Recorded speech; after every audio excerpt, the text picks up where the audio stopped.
by NRM. I think nsanyufu nnyo bya nsuso this morning olwaleero ku makya leero inter-tribunal eyateekebwawo chairman waffe wa party muzeeyi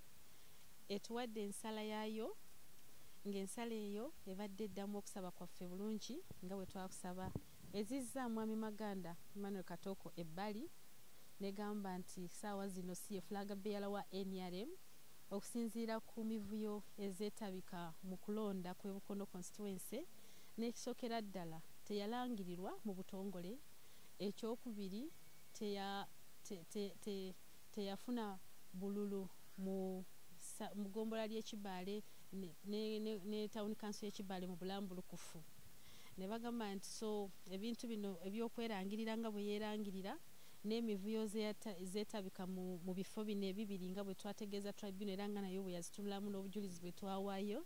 ne bakakasa nti mu butuufu kulonda kuno tekwali kulambulukufu era tribunal n'egamba nti wabeerewo okuddamu okulonda mu bifo bino ebibiri Kibaale town council ne Kibaale sub county ne mwami Maganda ne bamuzza ebbali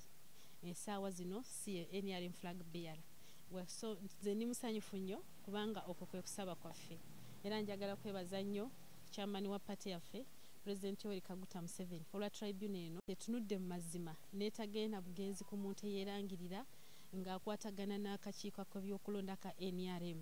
okukola emivuyo bamulangirire mu ngeri y'akavuyo. Mbebaza nnyo abantu bange ab'e Bukono constituency erina mutumba okutwaliza wamu mweteeketeeke tugenda kuddamu okulonda mu Kibaale sub county mu Kibaale town council ate era manyi nti obuwanguzi bwaffe kubanga obulwe mwampa bwali bungi nnyo naye abalabayo nga wenyinza obbayita ne bayagala okulira mu kavuyo kati tribunal ebagisizaayo ekifi mu kamwa kaabwe era manyi nti tujja bawangula. Eno twongera kusindika message enkakali ennyo eri akakiiko k'ebyokulonda ka NRM akakulibwa Tango Doi. Yayogera ebigambo bingi nnyo n'atuuka n'okutuyita mbu ffe abamu tuva mu third world constituencies. Ebintu bye nalowooza nti omuntu ng'oyo saamusuubira okwogera ebigambo ng'ebyo ensi yamwewunya nnyo kati mu kiseera kino nga tugenda kuddamu okulonda ensi yonna emaze okukiraba Tango Doi baani balwanyisa oba ani amutuma. Njagala okuba warning nti akalulu kano kabeere k'amazima na bwenkanya n'ekyokulala ono omulenzi Mwanje Rogers akwatibwe yali bamukwata director CID Magambo n'alagira bamute ku biragiro bya Tango Doi. Nze ndowooza nti nga banne bakyali mu nkomyo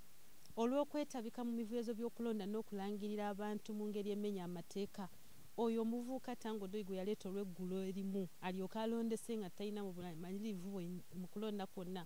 ensaba akwatibwe naye avunaanibwe ng'abalala mu bitundu bya Uganda ewalala bwe bakoleddwa.